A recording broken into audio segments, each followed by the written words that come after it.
కొన్ని common questions మనకి పంపించినవి మీతో డిస్కస్ చేస్తాను నేను. ఇక్కడ గుంటూరు నుంచి మనకు ఒకళ్ళు ఈ క్వశ్చన్ పంపించారండి. సో వాళ్ళు ఏం అడుగుతున్నారంటే, అసలు ఇన్ఫర్టిలిటీ అంటే సంతానలేమి ఉన్న వాళ్ళకి ఎలాంటి ట్రీట్మెంట్ ఆప్షన్స్ ఉంటాయి? So what are the treatment options available for an infertile couple? ఇది క్వశ్చన్. సో బేసిక్గా 3 రకాల ట్రీట్మెంట్లు ఉంటాయండి రఫ్గా చెప్పాలంటే.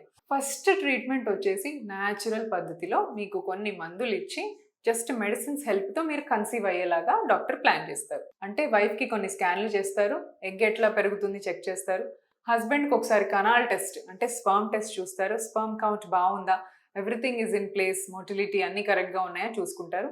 If these are normal then natural పద్ధతిలో మందులు ఇచ్చి ఎగ్ పెరిగిన తర్వాత ఇది మీ ఫర్టైల్ పీరియడ్ అండి, ఈ 2-3 డేస్ కలిసి ఉంటే మీకు ఛాన్స్ బాగుంటుంది అని చెప్పడం ఒక పద్ధతి. దీన్ని ovulation induction with timed inter course అంటే న్యాచురల్ మెథడ్ అని అనొచ్చు. ఇది ఒక పద్ధతి.